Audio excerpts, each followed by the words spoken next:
Guys, this is Nick Campanella from Taylor Timepieces, and this is another segment of Off the Cuff where we just talk about, some watch news and some business and things like that, and do it in a way that isn't super scripted, and just chatting with our friends and other watch lovers and well dressed and well styled people that we come across our path. And today we got my good friend Chris Korey, who, is taking time out of his day to, chat with me. And, we're just going to be talking about some stuff. I know, Chris, you've been in the industry one way or another for the clothes perspective for quite some time. And, you're one of the most dapper friends that I have. You're far too kind. And, so on this show, we're just gonna be talking about kind of where we see the watch industry going, a little bit more about how accessories really tie into the overall look of a person, and how important your image is, and then also just talk to Chris a little bit more about his come up and how he got to where he is today. So I appreciate you guys giving this a watch, and I'm sure it'll be a good one. Thank you, my friend. Awesome. Thank you.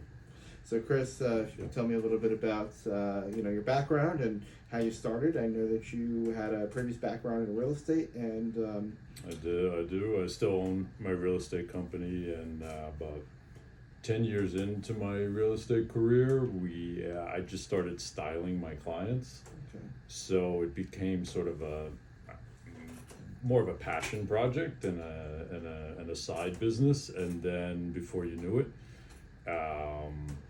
social media came along, and once social media came along, everything became very visual, and it spread out into the universe, and then before you know it, people recognize you, and then it sort of takes on a life of its own. And then my good friend Carl, who you know very well, he is a tailor, and he suggested, because there was a lot of activity around the account, and he said, you should really think about designing a line because people are coming in a lot. And so I did. And then before you know it, 5-6 years later, we had a store and sold a business, and it was insane. Yeah, that's awesome. The one thing you mentioned I thought was really interesting is it's kind of born from a passion. And I find that a lot of people, they always give that age-old advice that when you turn your passion into a business, it becomes a little less of a spark in the business. And obviously, you guys being around for 5-6 years, I think that's about how long you and I have known each other. Right.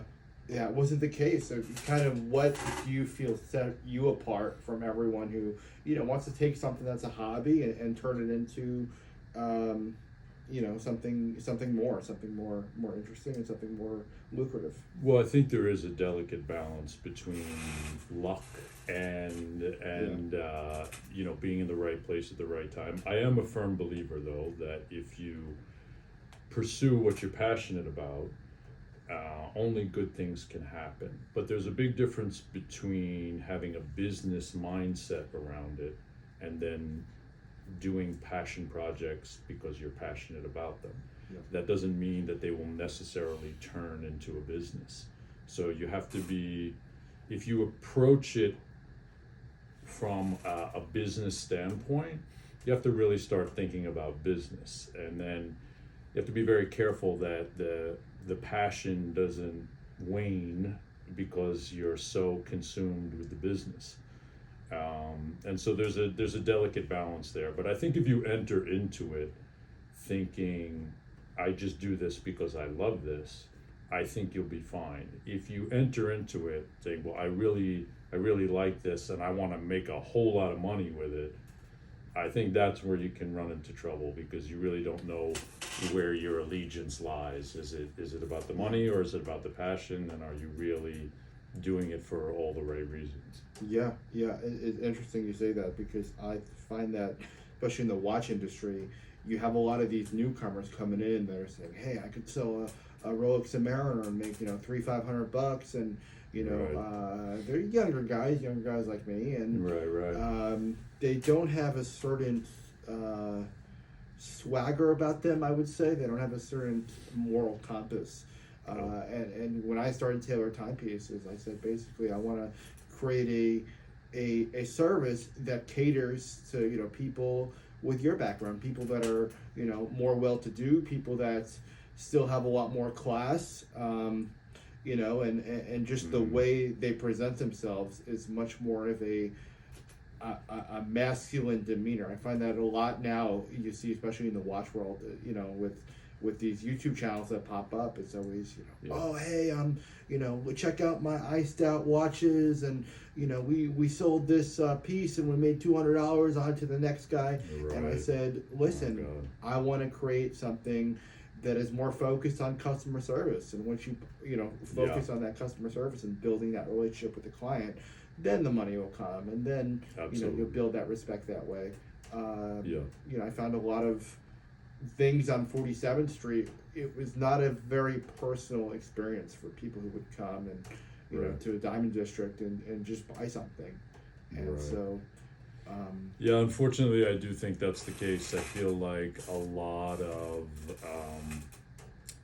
personal service has gone by the wayside, and you know, having a good experience is few and far between these days. You don't get that kind of you know, that's that era sadly is passing us by.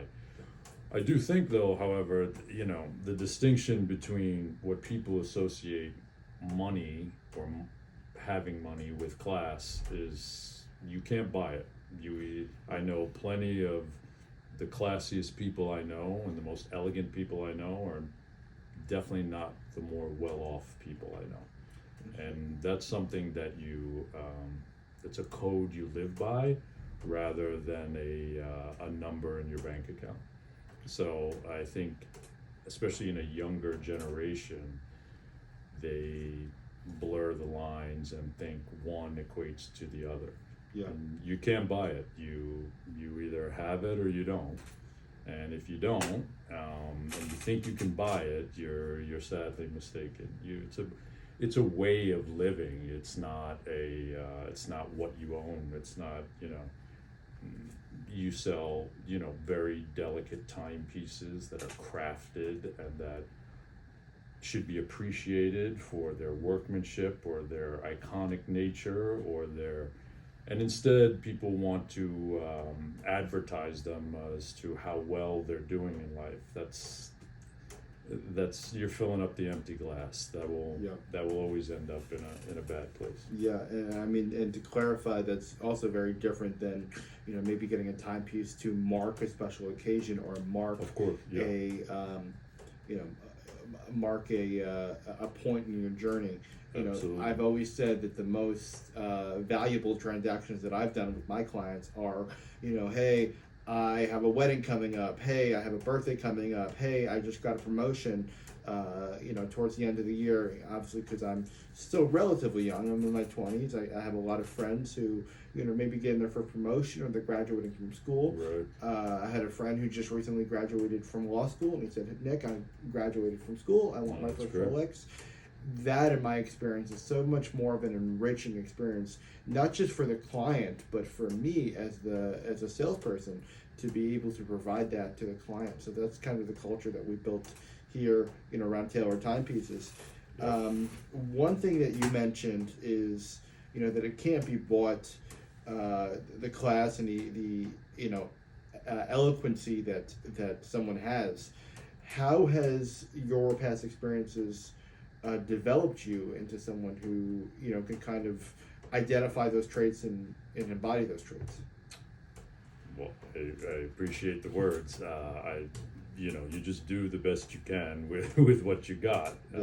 But I will say that I think once you've lived a certain amount of life and had a lot of things happen to you, a lot of negative things happen to you, you learn to, you become a very good editor as you grow older. You find what's important, what's not important, who's not important.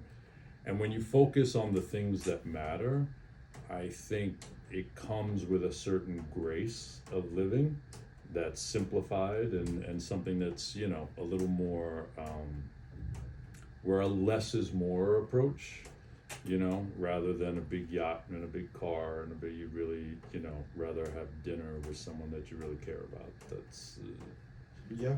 I think that, and you give off a certain energy that way. I think you give off an energy that's, you know, a little more secure in your own self without having to impress other people. If you live your life seeking the approval of others or the validation of others, you're in for a long haul. But the only person you need to please is yourself. And if you can look in the mirror and say, hey, you know, I did okay, there's still a lot of work to do and we're all works in progress, but if you can please you, then I think you instantly develop a certain grace and elegance about yourself, and you give that out to the world. Yeah. Yeah. Yeah. The one thing you mentioned is, you know, being in front of the mirror and how you present yourself.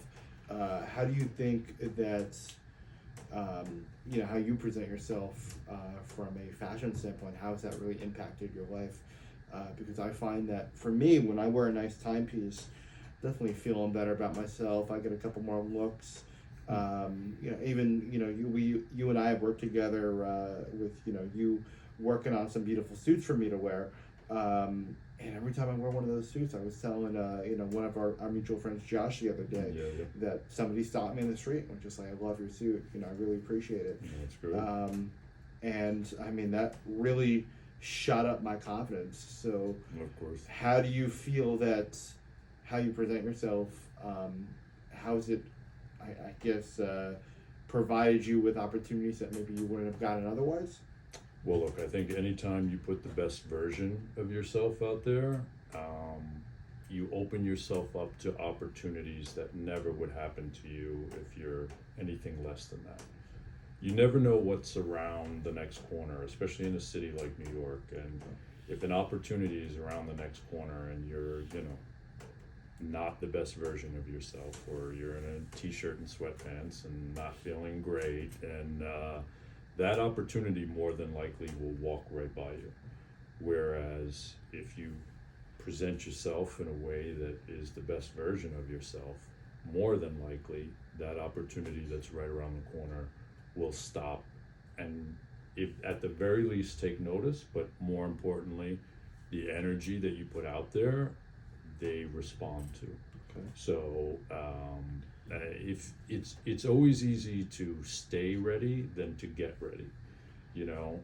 So if you stay at that level and you stay ready, the next opportunity, which could be life-changing for you or it could be minor, but either way, you'll be ready for it. Yeah, it's an opportunity. Yeah, absolutely, and it will elevate you to places that you could never imagine that you would be elevated to.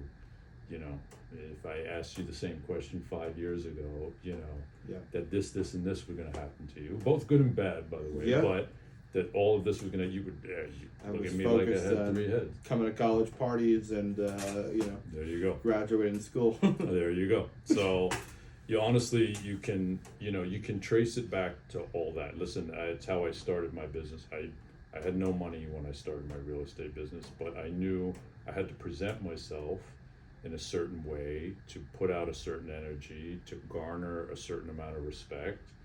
And eventually, and I was very fortunate, very quickly, it happened. And so I knew that was an integral part. You have to know your craft and you have to have the knowledge and all those things, but it was an integral part of just opening the door for me to step through, that I knew the door I was passing through, I belonged in the room that I was going into.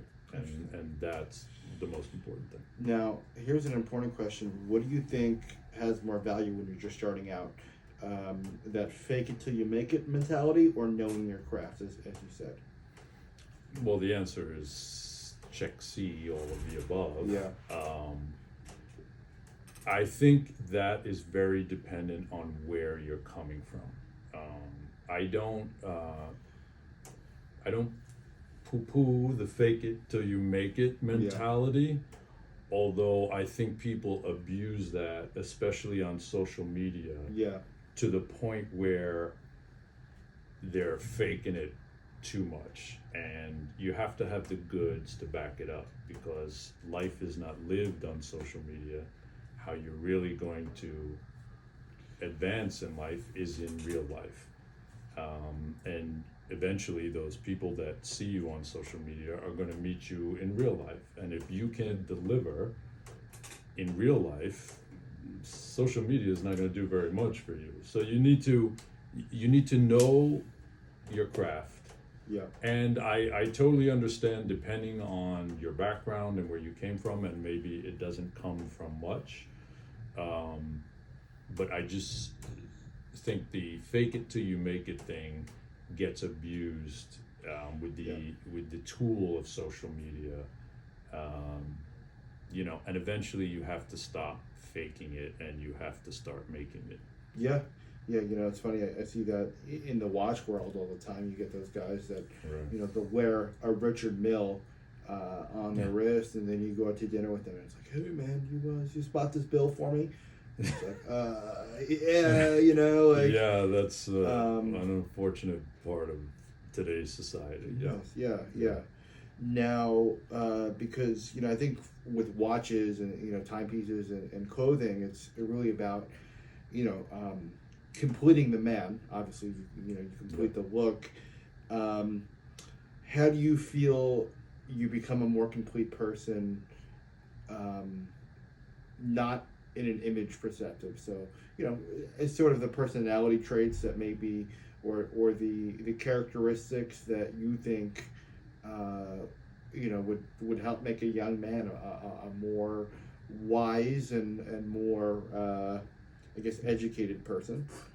Well, that comes with the experience of life, but I really feel the most important trait you need to have is authenticity to yourself, who you really are. Don't try to pretend to be something else for someone else. And respecting other people, whether they be different from you, culturally, ethnically, whatever. If you can treat people with respect and put the best version of yourself out there, nothing but good things will happen to you. I think we live in an impatient world, and people try it, and it doesn't happen in a month or two. They're like, oh, this doesn't work. It does. You just need to practice it a little more regularly and be a little more patient. It's not Amazon. You can't hit the button and it gets delivered to your door. You have to put it into practice, and you have to be diligent and consistent about who you are and be true to yourself. And it's one of the hardest things for people to be, I think, is honest with themselves and true to themselves. And once they peel away all the layers of trying to be like this person or please this person, then you get down to the crux of who you really are. And if you can just focus on that, I think you're going to be okay. Nice. What do you feel? What do you feel you've had challenges with in the last couple of years? Not only growing the business, but in skills rather that maybe it's taken you a little bit longer to develop. As we talk about patience, and of course the importance of time, and how limited it is and how valuable it is. Right. How do you feel, or rather, what struggles have you come across that, maybe? My struggles are, I would say today, with time management is definitely always a struggle. I think with the advent of the phone and social media and everything else, I think it's hard. You're always attached, and you're never not on, you're never not working. So that's always been a struggle since that whole thing has started. But I think the things that, trying to stay a little analog in a digital world is difficult for me, because there are things that I like that for instance, photography. I prefer still images. Okay.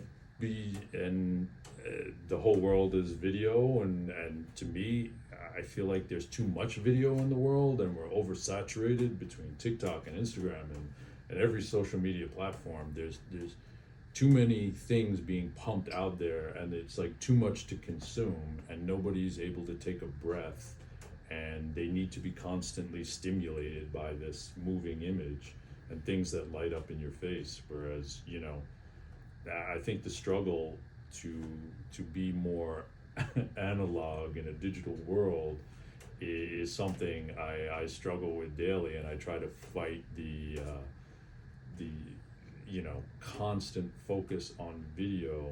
And I feel like so many people are doing it because of the thirst to be famous, and now they have a vehicle to be famous. You know, it used to be, way back in the day, if you had immense talent as a musician or an actor or actress or anything like that, you hopefully got recognized for your talent, and you know, then came a certain celebrity with your talent. Now you don't need to be talented at all. What you need to do is put out a viral video of you dancing in your kitchen singing into a spatula.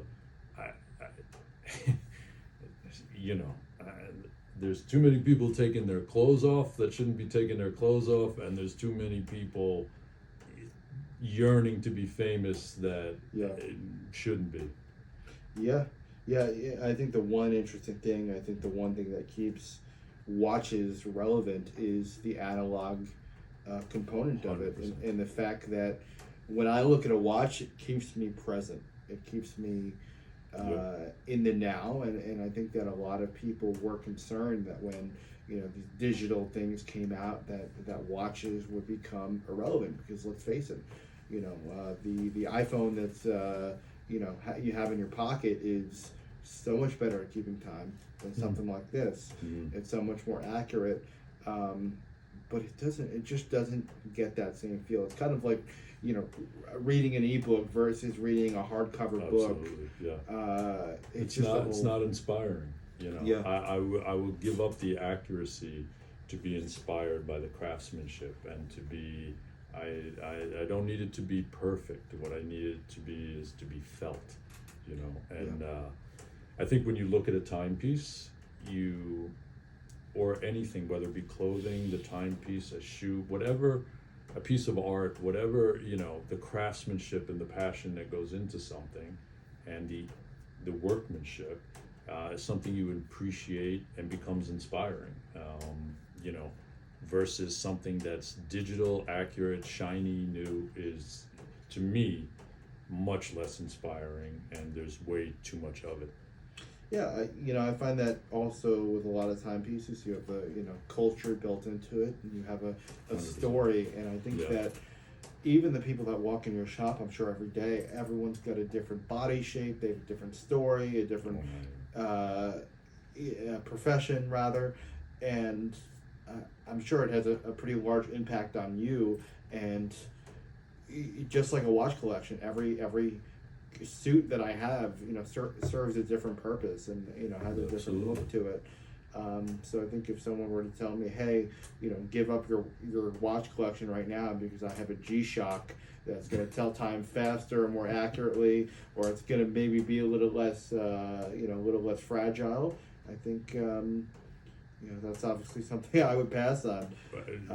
Right. Yeah. I mean, it's you know, again, it's what you appreciate and what went into. You know, I always told people, you know, you don't need a million of these things. You need, you know, a few really good ones that you appreciate. I would rather, you know, yes, I have a bunch of watches, but they all mean something different to me. And it's not about price. It's not about their value.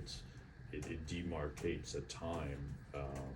As Carl will tell you, when we did a runway show in Paris, our first runway show, and we had a free day in Paris, and we walked into this little shop, and there was this interesting little watch in there that was not expensive at all, but I really loved the design of it and the aesthetic of it, and so I got it. And what's most valuable to me about that watch is every time I look at it, it reminds me of our runway show in Paris and what it took to get there, and that makes it priceless to me. It may be the least expensive of all my timepieces, but other than my father's watch, it's probably my most valuable.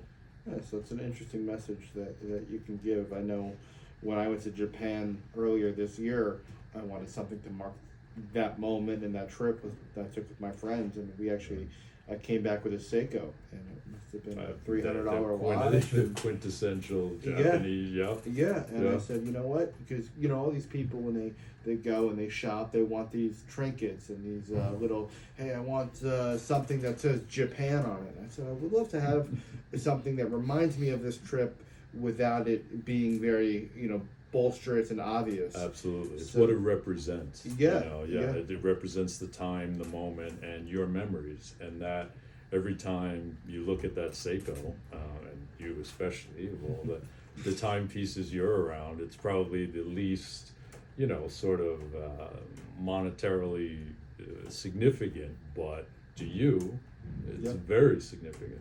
And that's really what matters. Is freezing those. That's honestly why I love photography. It's the only way I've been able to find to freeze time.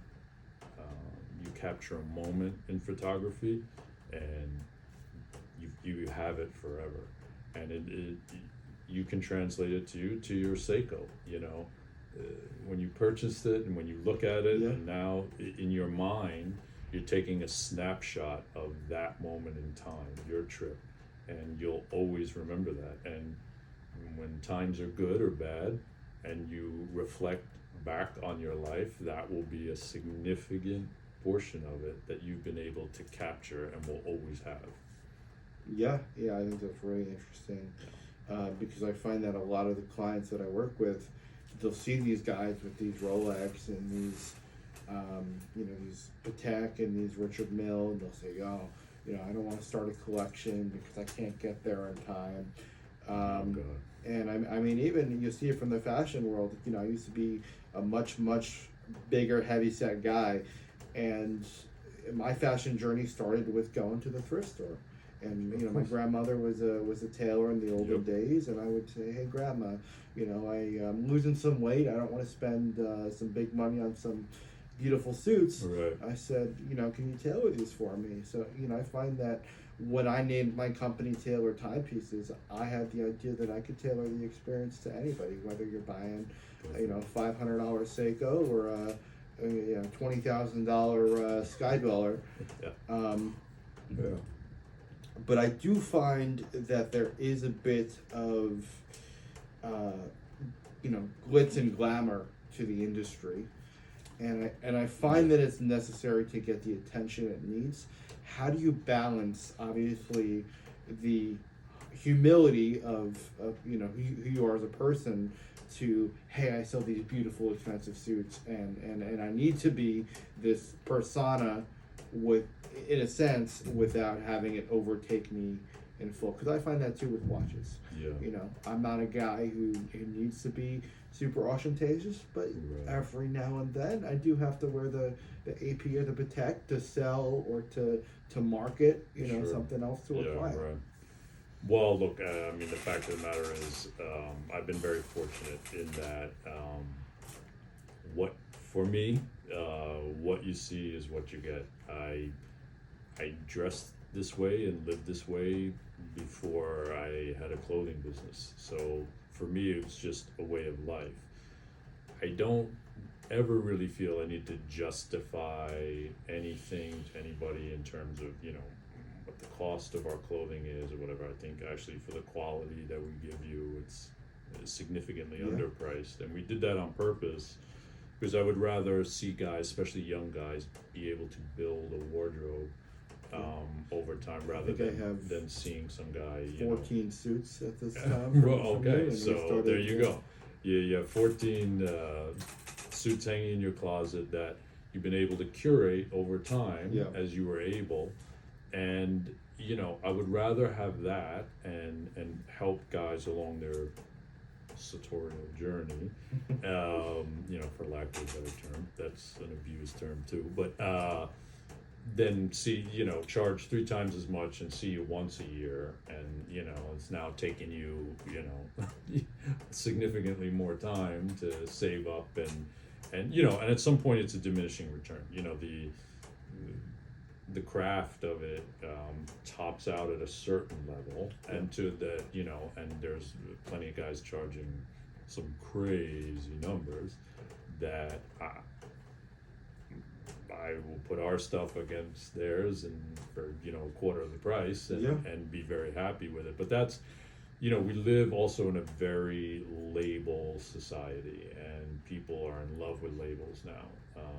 It doesn't unfortunately matter the quality of a garment, or if it's got a certain label on it. That's what people respond to. So one of our struggles is getting people to focus on the quality rather than the marketing. And so, for you in timepieces, you're fortunate in that it's already married, right? So someone who wants a Rolex, it's branded already, but they want it because of the quality, or they want it, and you're fortunate in that way, in that it's already built in, like kind of batteries included. No pun intended. I mean, I've always said that watches, for me at least, I always saw it as more of a marketing business first, and then a jewelry business second, because I said the guy knows he wants a Rolex, he knows he wants an AP. Right. You have to convince him that he wants it from you. Yeah, I think that's true. I think it's for you it's the experience. They want to have a great experience with you, and that's what separates you from others. I think that's true of all business, true of ours too, but in yours in particular, because you're not the one actually making the thing. You have to separate yourself from the others with the experience that they have, and they would say, oh, if I need another watch, or my buddy needs a watch, or my lady needs a watch, I'm going to Nick, no problem. That's like a no-brainer. Yes, I would agree. I know that's something that you had mentioned earlier was, the overuse of a sartorial word, and that kind of makes my brain think of like Spezzatura and things like that. I think to myself, with watches, you have guys that do these mods and these customizations, and all these different straps. Some of it's cool, but not only in watches but also in clothes. How far do you think is too far, and when comes a time where you kind of have to get down back to the bare bones and be like, you got to appreciate it for what it is? Well, to be honest with you, it's a very personal thing, and it's not for me to say what's too far, because then that turns into judgment. Would I do it? No, but that doesn't make it right or wrong. Just because I don't like it doesn't mean that it's incorrect. It's very personal to what that person wants to put into the world. I do find it a little sad sometimes when I see it, in that they try so hard to go so over the top just to be noticed. Again, it's not for me to judge them. That's what they want to do. That's what they're going to do. I always feel, when it comes to whether it's timepieces or clothing or just less is more. And I feel like elegance comes from a little bit more of a restrained approach. That's coming from someone, I'll wear some pretty loud stuff sometimes, but that's because that's what I'm feeling that day, not because I want to be noticed by anybody. That's just how I'm feeling that day. I think the priorities of wanting to be noticed have shifted too far to one side, and that's the motivation for doing something. I think ultimately, the most elegant guys in the room generally, as a rule, tend to be the most restrained, in my opinion. But there are some guys who wear some really crazy stuff that looks great, and as long as, again, it's authentic to who you are and you're not putting on a performance for somebody else, to each his own. I get that all the time. All the first time business owners or college kids go, I want a Submariner, and I go, why? And you go, Right. well, my buddy says Submariner is your first watch. God. That's like, you know. Yeah. No, there's a lot of those discussions in here too, as the motivation and why, and here we have the problem where because they see a photo of our things, they want to replicate that, but it's so totally wrong for them in their body type and their skin tone and their instead of trying to copy a look, why don't we cater a look to you, to what's going to bring out the best in you. Yeah, Nick, who's 5'8" and about 180 pounds, is going to look very different than. It's a different aesthetic, so let's make Nick look the best Nick can look. Yeah. And let the other guy do something else. Let's focus on, our job is to minimize your weaknesses and maximize your strengths, because ultimately this is the picture and everything else is the frame, and we need to keep the attention on you, not what you're wearing. I always say this: if we dress somebody and they go to an event and all anybody's talking about is their suit or their tuxedo or whatever, we fail. What we need to do is have that person talk about you, and then the rest will fall into place. Yeah, I think that's really interesting. I think they need to accentuate the overall image of. Absolutely. Absolutely. It has to enhance. If it doesn't enhance, it's like people in your life. If someone's not contributing something to your life, they're taken away from it. So if we dress you or it's a certain timepiece, if it's not contributing to you, it's taken away from it. Yeah. The one thing I've noticed as well about a lot of the pieces that you and I have worked on together, everything goes hand in hand. So I'll have a brown piece that goes very well with my navy piece. It goes very well with my gray piece. That's the goal. If you have 14 suits, you actually have somewhere in the 40 range. Yeah. Our suits are like Lego. They're meant to be mixed and matched so that you can enhance your wardrobe and go. You may not feel like wearing a suit one day. Match the jacket with another pair of pants and be a little sportier and a little, it's on how you feel. Yeah. I guess I would say culturally, I know that you're somewhat connected into the watch world a little bit. You have, a bit of a collection. How do you feel that investment? They talk all the time about your investment pieces of your clothes and your capsule collection. How do you feel that transfers over to watches? Are there any watches that you feel, really hold an investment? Do you believe in that mantra that these watches are investments? Because I get kids, my age and maybe even some older adults that will maybe say, "Hey, I don't know if this is for me, but I've heard that this is going to be an investment that will go up in value." Oh God.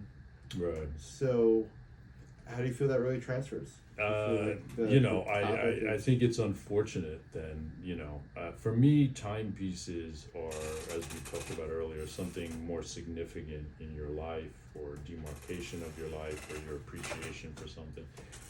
There are those people who do it purely for investment, and I know a few of those people, and they've done very well through it. That's not something that even remotely interests me. There's a lot of other places I would rather invest both time, money, and effort, but it works for those people. For me, I think in our world, it complements. It's an accessory that completes an overall look, and more importantly than that, it's something of significance to you. Again, having fewer that mean more to you, rather than having 50 that are good investments, I would definitely take the former rather than the latter. Yeah. How do you feel that my generation, as we age, how do you feel that the generation is shaping up in terms of how you see watches and the culture around watches and things like that? I know you kind of touched on it a little bit, that we're a very digital focused. Right. Generation that doesn't really focus on the moment. What do you see that we're doing right? What do you see that we're doing wrong that you might work on, not only in the watch industry, but just in general?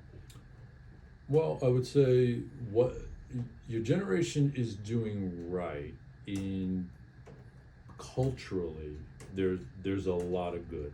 I will say more so than any generation prior that I've been around for. One of the most important things that I find most endearing about your generation is culturally you've grown up not seeing color.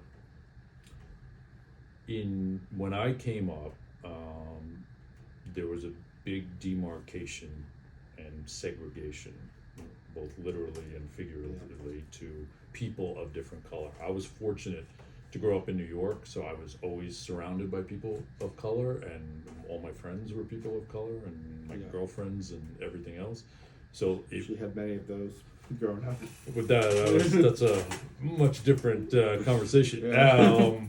And honestly, but it was always a problem. Like, Yeah. if I had an Afro-American girlfriend and we walked into a restaurant, it was an issue. For your generation now, well, it still exists.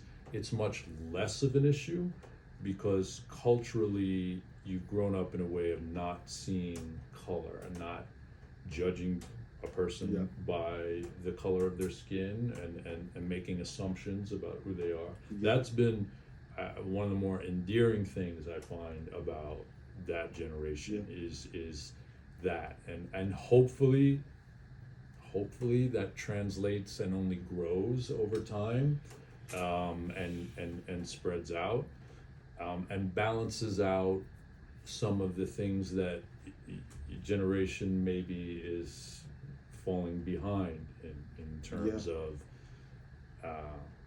a certain work ethic, a certain social awkwardness through no fault of their own. Honestly, I think if you've grown up in a world of always having a phone in your hand and social media, there has been a social regression of your generation that is incapable of a certain sort of social interaction, and then that translates into unable to have a skill set of problem solving. And then it just trickles down into a whole myriad of other things that I think will be very difficult for your generation when that rainy day comes. I think that is going to be a rude awakening, whereas the generations before had a lot of rainy days and they were able to develop a skill set, built like grit. Pretty much. And so I think that is going to be a serious situation going forward. But it is always balanced out by a lot of good things, and you just don't want the cons to outweigh the pros in anything, and you want to stop the cons before they get worse and maximize the pros as much as you can, and hopefully your generation figures that out sooner rather than later. I find that in watches, especially with the more luxury stuff, it's kind of had very similar effect in the sense that I think there's more accessibility with watches and timepieces. And whereas in other generations it was very snooty and maybe it was reserved for the more elite. I think to counteract that, though, that's how you get a lot of these, I would say, I guess, posers, where maybe they're saving up for a while for their piece, and then they go, I have a Rolex, I'm better than this guy and that guy. So as we were saying, we talked about previous generations and the grit that they developed. I guess my question is, I get a lot of these guys that come in and they're all well-to-do and very well-established guys, and they've all accomplished quite a bit, or they're on the road to. What do you feel motivates you, and what's your drive?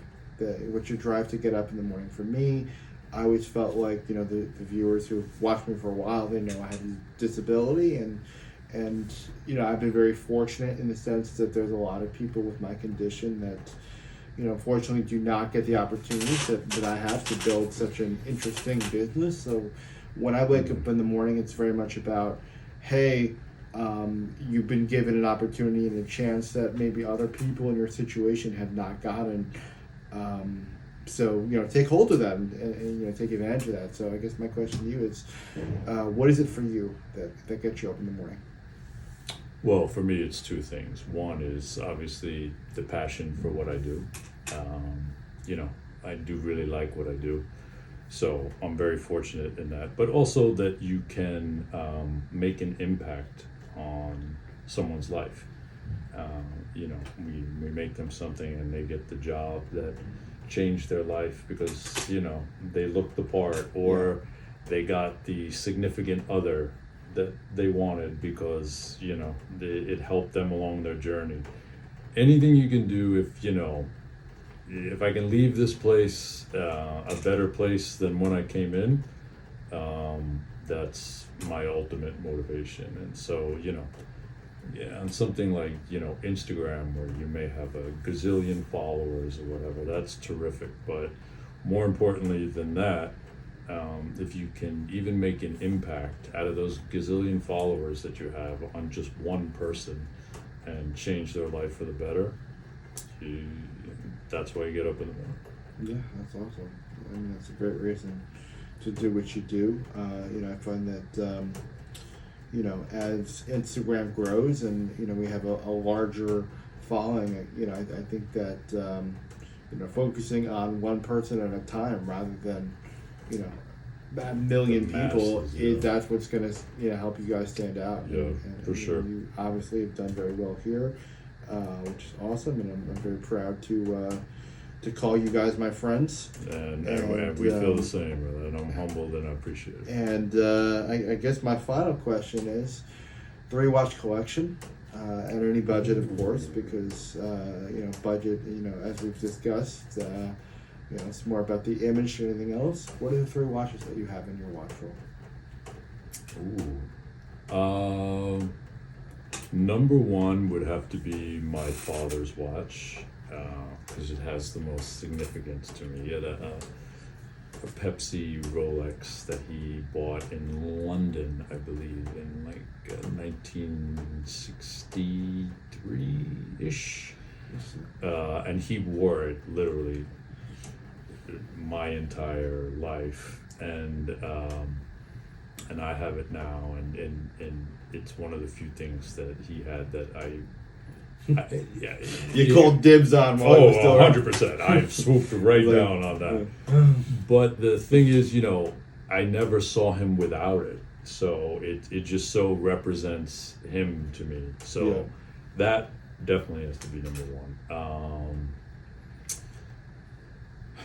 You know, I bought my own Pepsi right when my first working life, and I want to say this was in the late 80s, and that meant something to me. It was, again, as we talked about before, a demarcation of time. I don't know, the Paris watch that we discussed earlier, because Carl and I, that may round out the 3, but there also, I have to say, I was gifted one by a very special person in my life, and I would say, largely because of that, I would have to unfortunately stretch the 3 out to 4, because I don't like to play favorites. We'll let it slide. You put one on your wrist, you put the other 3. 100%. Yeah, I mean, I'd wear it around my ankle if I could. You know, that I would say, yeah, because that one means something to me. Sweet, beautiful. Yeah. I'm really glad to hear that. Well, again, I appreciate your time, man. And you know, of course, pleasure was completely mine. I'm humbled and honored that you asked me, and it was a good time. I really enjoyed it. Thank you so much. You got it.